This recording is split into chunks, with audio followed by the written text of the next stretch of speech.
మావిగన్ అంశంపై మరింత దూకుడుగా ముందుకెళ్తోంది వైసీపీ. తాడేపల్లిలో మావిగన్కు మద్దతుగా వైసీపీ నేతలు ఫ్లెక్సీలు ఏర్పాటు చేయడం చర్చనీయాంశంగా మారింది. తాడేపల్లిలోని జగన్ ఇంటి పరిసరాలతో పాటు పలుచోట్ల మావిగన్కు సపోర్టుగా పోస్టర్లు ఏర్పాటు చేశారు. మన మచిలీపట్నం, విజయవాడ, గుంటూరు అంటూ హోర్డింగ్లతో ప్రచారాలు మొదలుపెట్టారు. అయితే మావిగన్కు మద్దతుగా వైసీపీ నాయకులు ఏర్పాటు చేసినటువంటి ఫ్లెక్సీలకు అనుమతి లేదంటూ మున్సిపల్ సిబ్బంది తొలగిస్తున్నారు. దీని మీద వైసీపీ నేతలు ఎలా రియాక్ట్ అవుతారో అనేది ఆసక్తికరంగా మారింది.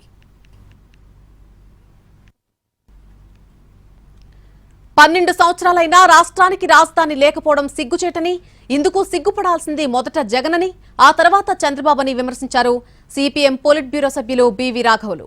ఇప్పుడైనా ఒక ప్రయత్నం జరుగుతుంటే సహకరించాలని, లేదంటే ఇంట్లో కూర్చోవాలని అన్నారు. అధికారంలో ఉన్నప్పుడు జగన్కు మావిగన్ గుర్తురాలేదా అంటూ ప్రశ్నించారు.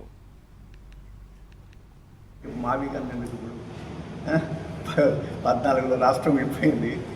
ఇప్పుడు మనం 2026లో ఉన్నాం. దాదాపు 12 ఏళ్ళు అయింది. 12 ఏళ్ళైనా మనం రాష్ట్రాన్ని స్థిరపరచుకోలేకపోయాము. దానికి సిగ్గుపడాలి. దానికి మొదటి సిగ్గుపడాల్సిన వాడు జగన్, రెండవ సిగ్గుపడాల్సిన వాడు చంద్రబాబు. వాళ్ళిద్దరూ సిగ్గుపడటం లేదు. మొత్తం మీద అమరావతిని ఏదో స్థిరపరచాలని ప్రయత్నం చేస్తున్నారు. ఆ ప్రయత్నం సహకరించడం మంచిది, సహకరించకపోతే ఇంట్లో కూర్చోవడం మంచిది. మళ్ళీ గన్లు తోటాలని చెప్పేసి ఆయన తీసుకొచ్చి అడ్డపుల్లలు పెట్టడం మంచిది కాదు. ఈ మావిగన్ కాదని ఎవడన్నాడు? 5 ఏళ్ళు ఏం చేస్తున్నాడు జగన్? 5 ఏళ్ళు మావిగన్లు జ్ఞాపకం రాలేదు. ఇప్పుడే మావిగన్ జ్ఞాపకం వచ్చిందా?